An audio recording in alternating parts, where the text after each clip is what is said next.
মুসা আলাইহিস সালাতু ওয়াস সালামের রাগ ছিল বেশি। মুসা আলাইহিস সালাতু ওয়াস সালামের যুগের রাষ্ট্রপ্রধান ছিল ফিরআউন। বলেন কে ছিল? ফিরআউন। মুসা আলাইহিস সালাতু ওয়াস সালামের সময় ফিরআউন চিন্তা করল যে আমি তো দীর্ঘদিন এই রাজত্ব করলাম, এখন আমার প্রমোশনের কোনো ব্যবস্থা আছে?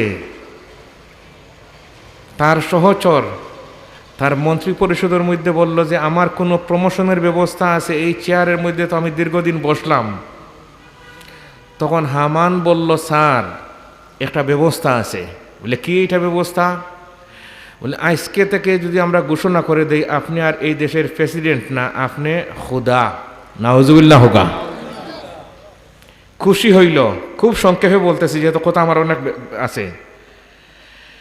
সে বলল যে ঠিক আছে, এটা তো খুব সুন্দর কথা, অ্যানাউন্সমেন্ট করে দাও যে আগামী অমুক দিন অমুক মাঠের মধ্যে আমাকে খোদা ঘোষণা করা হবে।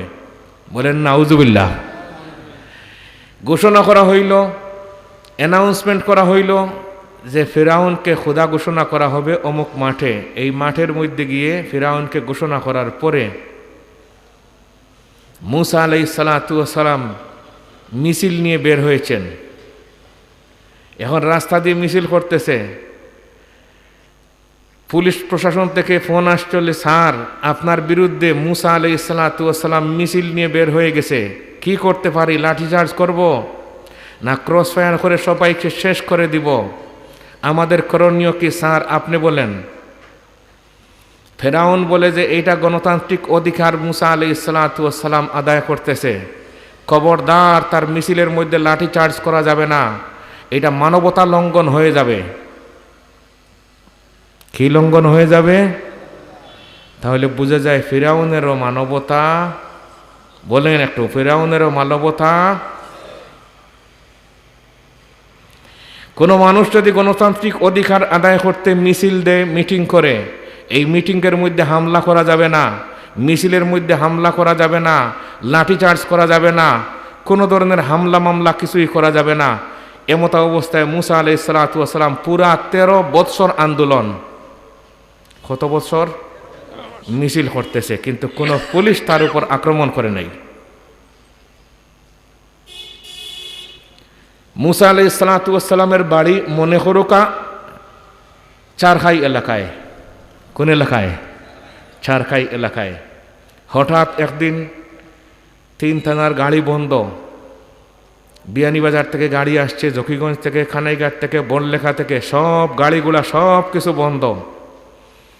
লোকজন গিয়ে বলল যে আমাদের গাড়িগুলা বন্ধ।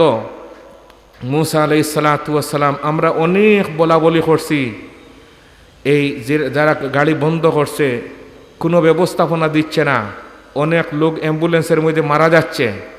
মুসা আলাইহিস সালাতু ওয়াস সালামকে বললেন আপনি একটু আসেন, আপনি গিয়ে বললে মনে হয় রাস্তা ছেড়ে দিবে। মুসা আলাইহিস সালাতু ওয়াস সালাম গিয়ে বললেন যে ভাই তুমি যে রাস্তা বন্ধ করছো, চতুর্দিকে গাড়ি বন্ধ, মানুষের কষ্ট হচ্ছে, রাস্তাটা ক্লিয়ার করে দাও। বলে তুমি আমাকে চিনো? তুমি তো হেফাজতের লোক, আমি সরকার দলের লোক, তুমি আমাকে চিনো? মুসা আলাইহিস সালাতু ওয়াস সালামের কিছু রাগ উঠবনি, মাতুন না উঠবনি। মুসা আলাইহিস সালাতু ওয়াস সালামের উঠছে রাগ, আর তারে মারবার লাগি নাই, একটু এই জায়গাটাকে সরাইয়া দেওয়ার জন্য হাতের আঙ্গুল দিয়ে খালি ধাক্কা মারলাম। আমরা সিলেটি ভাষায় হইন বাগে সইলে 18 গা, কত গা? ই কথার হাদিসও আছে, হাদিসটা করতাম নেবার। তিরমিজি শরীফ হাদিস, রাওয়াত তিরমিজি বিসনাদিহি আন আবি হুরায়রা রাদিয়াল্লাহু তাআলা আনহু قال قال رسول الله صلى الله عليه وسلم أشد الناس عذابا يوم القيامة من قتل نبيا أو قتله نبي أو قتل أحد والديه। মুসা আলাইহিস সালাতু ওয়াস সালামের দাগ খায় ফিরআউনের এই লোকটা পড়িয়া মরি গেল। এখন মামলা হইবনি। 13টা বছর তো আন্দোলন হল্লায়, কোনো কিচ্ছু করতে পারলাই না, এখন মামলা হইব কি না?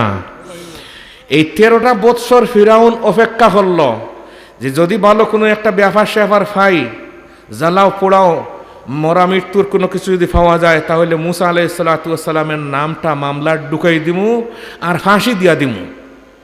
কিন্তু 13 বৎসরের মধ্যে কোনো দোষও পাইছে না, মামলাত নামও ঢুকাইতে পারছে, জোরে হোকা মামলাত নাম ঢুকাইতে পারছে। আর আমরা সমাজও নির্দোষীরেও মামলার ঢুকাইতাম, ফারি কি না? জোরে ফারি কি না? তাহলে ফিরাউনে যেটা পারে না এটাও আমরা পারি। আর এরপরেও আমরা কেমনে যে আমরা মুমিন মুসলমান হয়ে থাকি এইটা আমার বুঝে আসে না। এদিকে ফিরাউন আইন করিয়া রাখছে তার দেশের ভিতরে, কোনো মানুষ যদি ক্রাইম করে দোষ করে তার উপর মামলা হয়, আর 10 বৎসর পর্যন্ত আইন শৃঙ্খলা বাহিনী অ্যারেস্ট করতে পারে না, পলাতক থাকে এই মানুষটা। আইন শৃঙ্খলা বাহিনী অ্যারেস্ট করে আইনের আওতায় নিতে পারল না, তাহলে আর কত বৎসর একজন মানুষ পলাতক থাকত? ফিরাউন হয় 10 বৎসর পরে মামলা খারিজ।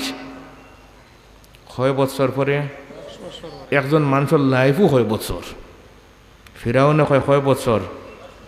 জোরে হোক কয় বৎসর? আর আমরা কত বছর আল্লাহ জানে। জি বলে আপনি মরলে আপনার ছেলে, ছেলে মরলে আপনার নাতি, নশা ফন্তি পর্যন্ত খোঁজ করে দেখা যাইব যে পূর্বাপুরুষের মধ্যে কেউ আসিল 3 সিঁড়ির উপরে আসিল কেউ একজন, আর আপনার চাকরি নাই। গুমনি আপনারা আইন বানাইয়া রাখছে ফিরাউন। মুসা আলাইহিস সালাতু ওয়াস সালামের মানুষ মারছেন, এখন মামলা হইব কিনা? মামলা হইতে দেরি আছে। এখন সকাল সকাল মামলা হয়ে গেছে। মুসা আলাইহিস সালাতু ওয়াস সালাম খুনের আসামি। বাড়িতে গেলা তান বড় ভাই হারুন আলাইহিস সালাতু ওয়াস সালাম, তখন কিন্তু নবী নাই, বড় ভাই প্লাস মিশরের সবচেয়ে বড় শিল্পপতি। গিয়া হইলা ভাই সাহেব বলে, জি আমি তো একটা খুন করে লিছি, একজন মানুষরে মারছি দাক্ষা আঙ্গুল দিয়া, মারবার নিয়তে নাই, হ্যাঁ পড়ছে আর মরি গেছে। এখন ভাই আমার করণীয় কি? হইলা ভাই তুই তো বড় ভাইয়ের কাছে আইসত আজকে এক বিপদ পড়িয়া, তুই মোল্লা বেটা, খরচ ইমামতি নাই, মাদ্রাসাত ফোড়াত মসজিদও ফোড়াস, তোর তো পয়সা করে কিচ্ছু নাই, যা আজকে জবান দিলাম আমার যা অর্থ সম্পত্তি আছে অর্ধেক তোমার আর অর্ধেক আমার। এইরকম কোনো বাইয়ে কইলে আমার একটু নামটা হয়ে জানি আপনারা। এখন যে বাইয়ে রুজি করে টেকা তার, আর আরেক বাইয়ে শীত ঠান্ডা খার, ছেলে বিয়া দিতে পারেন না, নিজের অপারেশন করতে পারেন না, এইরকম মানুষ হয়তো সারখাই এলাকাত নাই, আসেনি? মুসা আলাইহিস সালাতু ওয়াস সালামে কইলা ভাই সাহেব বলে, জি আপনি যে অর্থ সম্পত্তি অর্ধেক আমারে দিলেইলা, বাবি রেজিকাইতা নানি। গুমনি ওনারা আমরা মসজিদের ইমাম সাহেবরা যদি টিফিন একটা দিতে গরো গিয়া জিকানি লাগে, ঠিক নি হই না? খানে বাইরে বাইরে সম্পত্তি দিতে জিকানি বউরে জিকানি লাগে না। কুরআন শরীফ আছে আর রিজালু কাওয়ামুনা আলান নিসা, বাইরে বাইরে কোনো জিনিস দান করতে বউরে জিকানি। কিন্তু আজকের সমাজও গড়ে গড়ে মাইল লাগছে একটাই বিষয়। মুসা আলাইহিস সালাতু ওয়াস সালামের ভাই কইলা, চিন্তা করিস না রে ভাই, এই দেশ তো আর থাকতে তুই পারতে নাই, 10 বছরের ভিতরে তোর যদি ফাইলে কোনোখানো, তাহলে নিয়ে ফাঁসি দিলেই কোনো কথা নাই, তোর তো ব্যাকগ্রাউন্ডটাও তার কাছে খারাপ, হে তো কুজু হরের। এক কাম হয়েছে, ও নে টেহার ব্রিফকেস হাতল, ও ব্রিফকেস হাত লইছেন মুসা আলাইহিস সালাতু ওয়াস সালামের ভাই। তাই কইলা একলা বাইরে ছাড়তাম হয়ে যেত, এখন বর্ডার ক্রস করিয়া যেতে কি সময় সময় ব্যাপার স্যাপার আছে কিনা, টেকা পয়সা লিয়া বর্ডার ক্রস করি মাদায়ুন বাই গেছেন গিয়া দো ভাই। দীর্ঘদিন তাহলা শর্ট করি আনি লিগার কথারে থাকলা কতেক দিন। এরপরে আল্লাহ পাক রব্বুল আলামিনে ওয়াহি ফাটাইলাম মুসা বলে, জি আপনি আবার জোকা ফিরাউনের কাছে, কোরআনে করিম আয়াত আছে, ইযহাব ইলা ফিরআউনা ইন্নাহু তাগা। মুসা আলাইহিস সালাতু ওয়াস সালাম আপনি আবার জোকা ফিরাউনের কাছে গিয়া ঈমানের দাওয়াত দেওকা। মুসা আলাইহিস সালাতু ওয়াস সালাম কইন, আল্লাহ আমার নির্দোষী ভাই আমার সাথে পলাতক থাকছেন আজকে দীর্ঘদিন, তার তো কোনো দোষ নাই, আর কত সহানুভূতি করলা, তার কত অর্থ সম্পত্তি অর্ধেক করি আমার দিলেইলা, বউ বাচ্চারাও জিকাইলা না। এইরকম বাই আমি জগত আর ভাইছি না। আল্লাহ, আমি যে যেতাম আজকে একা, আমার সাথে আমার বাইরে নিয়ে যাই, আর আমার বাই যে আমার এত খুশি করলা অর্থ সম্পত্তি দিয়া, এখন আমার বাইরে আপনি খুশি করে দোকা। আল্লাহ কইলা, এক বাই যদি খুশি হয়ে যায় আর এক বাইর উপরে, তে যে বাইরে খুশি করলা ই বাইর সব দোয়া কবুল হয়ে যায়। কইলা, মুসা তোমার দোয়া কবুল, বাইর দোয়া বাইর হক কবুল, হোকা বাইর দোয়া বাইর হক কবুল। আজকে গড়ে গড়ে এই বেজালটা আছে রে ভাই, এই জন্য আমি কথাগুলা হইয়ার। মুসা আলাইহিস সালাতু ওয়াস সালাম কইলা, আল্লাহ আমার বাইরে দেউকা। কইলা, তুমি আপনার বাইয়ে কি চাইন থানে জিকেউকা। কইলা, ভাই সাহেব আমার সাথে খোলা তখ তাকলা, কষ্ট করলা, অর্থ সম্পত্তি দিলা, এখন আল্লাহর সাথে আমার ফোনে আলাপ হয়ে গেছে গিয়া, আপনার ব্যাপারে আমি কইছি আমারে খুশি করছেন, আমার বাইরে আপনি খুশি করে দোকা। আল্লাহ কইলা, আপনার বাইরে জিকেউকা আপনি কি খাইলে তাই খুশি হইবা, কি খাইবা, জাগা না জমিন না গাড়ি না বাড়ি না নারী, কি চাইন তাইন জিকাইলা। ভাই সাহেব আপনি কিতা চাইন। কইলা, বাইরে আমি যে আল্লাহর কাছে চাইতাম কি জিনিস আমি তো জানি না, এই লাইনে আমার পড়াশোনা নাই। তোর পড়াশোনা আছে, কোনটা হইলে ভালো হইব তুই হো। সুবহানাল্লাহ কইতেন আমি, তুই তোর হইলা। তো দেখা যায় সব জায়গা সবর মাত চলে না, এক এক লাইন আছে, ঠিক নেই হই না খানে। মুসা আলাইহিস সালাতু ওয়াস সালাম কইলা, আমার বাইরে উপরে দিলেছেন দায়িত্ব বলে জিও বলে, তে জায়গা মতো দরাইয়া দিয়ার, জায়গা মতো দরাইয়া দিয়ার। কইলা, আল্লাহ বলে জি ভাই আমারে দিলেছেন জিম্মাদারি, আমারে উকিল বানাই দিলেছেন। আমি কইতাম বলে কইল খা, আল্লাহ আমার বাইরে আপনার নবী বানাইয়া দিল কা।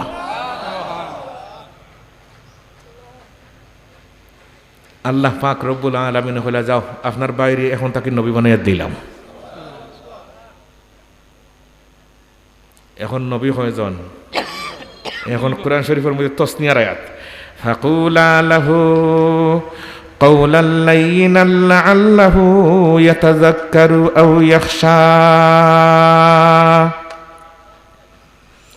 মুসা আলাইহিস সালাতু ওয়াস সালাম বলেন, আল্লাহ ফিরাউনের কাছে যে গিয়া ওয়াজ করতাম, কেমনে ওয়াজ করলে, কিভাবে ওয়াজ করলে মুসা আলাইহিস সালাতু ওয়াস সালাম ফিরাউনে শুনবো কি সুরে আওয়াজ করলে, সুর দরিয়া করতাম না সিলেটি ভাষায় করতাম না ইংলিশে করতাম না আরবি ভাষায় করতাম, কেমনে কেমনে করিয়া ওয়াজ করলে ফিরাউনে বুঝবো। আল্লাহ রব্বুল আলামিনে ওয়াজ শিখাইয়া দিলা, ফাকুলা লাহু কওলাল লাইয়িনাল লাআল্লাহু ইয়াতাযাক্কারু আও ইয়াখশা। আপনারা দুজনে গিয়া নরম নরম ভাষায় গিয়া তারে বুঝাইবা। দুজন গিয়া ফিরাউনের কাছে উপস্থিত। ফিরাউনে কই, দেখরায়নি মামলার আসামি খোঁজ করি পাওয়া যায় না, আইজ কোন আসমান থেকে লামছইন। ফোন লাগাইছে বিয়ানীবাজার থানাত, জলদি করিও কও মামলার আসামি পাওয়া যান না, এই আমার সামনে বসা। মুসা আর হারুন আলাইহিস সালাতু ওয়াস সালাম সামনে বসা, জানাইয়া দিছে যে মামলার নথিটা আমার কাছে আগে ফাটাই দাও। একজন মানুষরে, নির্দোষী মানুষরে অপদস্থ করা যায়? বড় করি করা যায়? আমরা দোষ বুঝবার আগে তার হাত তুলে নেই, ঠিক নেই হই না।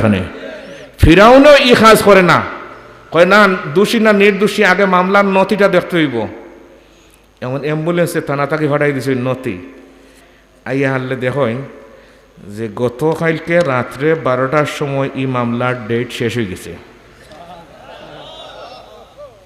কয় বছর আছিল? জোরে কয় বছর? ফিরাউনে কয়, সর্বনাশ, মামলার দিনটা আজকে একটা দিন গেছে, যদি একদিন আগে হইতো তো ফাঁসি দিলা বলে। আমরা সমাজও আছে নথির মধ্যে কলম ধরি আবার তারিখ বদলা বদলি, এরকম কারবার হয়তো আমরা বাংলাদেশ নাই, আসেনি। ফিরাউনের বাংলাত যেখান নাই, আপনার বাংলা তখন। আর আবার আপনি দাবি করেন আমি মুসলমান, হজও করেন উমরাও করেন, তা যদি মাঝে মাঝে পড়েন তসবি তিলাওয়াত করেন, তাহলে আপনারে তো আমি ফিরাউন তো কইতাম পারি আর না।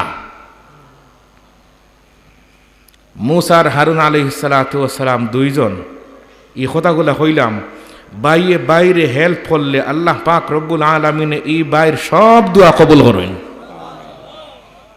আমরা আগে এক যুগ আসিল, মায়ের খান আসিল দুই দেশে, এক রাজায় আরেক রাজার লগে মাইর আছিল, এরপরে আইসে গিয়ে এক এলাকায় আরেক এলাকার সাথে, এরপরে এক গ্রামে আরেক গ্রামের সাথে, এরপরে এক গোষ্ঠী আরেক গোষ্ঠীর সাথে, এখন বাইয়ে বাইয়ের সাথে আসেনি, আওটাও শেষ হয়ে গেছে গিয়া। এখন এর ভিতরে জামাইয়ে বউয়ে চলেননি কন্যাখানে। সমাজের মধ্যে এই যে মারামারি হানাহানিটা কেন হয়? এই ভ্রাতৃত্বর মধ্যে কিছু মানুষ যাদেরকে আল্লাহ পাক রব্বুল আলামিন অর্থ সম্পত্তি দান করছে, এরা তার আশপাশ বাইরের প্রতি খেয়াল করে না, এই জন্য খুন খারাপ বাড়ছে। খুন খারাপ আল্লাহ আমরারে বুঝার তৌফিক দেখো, আমিন বড় করি পার হই। ভাই বুজুর্গানে দিন, তাহলে ইউসুফ আলাইহিস সালাতু ওয়াস সালামের ছেলে ইয়াকুব আলাইহিস সালাতু ওয়াস সালামের ছেলে ইউসুফ আলাইহিস সালাতু ওয়াস সালামের ইতিহাস যদি কোনো মানুষ খোঁজ করত, ফিরাউনের ইতিহাস যদি কোনো মানুষ পড়িত, মানুষের মধ্যে এই খুন খারাপ হইতো না। এই কিস্সা কাহিনী যেগুলা কোরআনে করিমের মধ্যে, এইগুলা পড়ার শোনার ওয়াজ নসিহত করি কোনো মানুষের শুনাইলে আমরা শোনার সময় নাই, ঠিক না হয় না?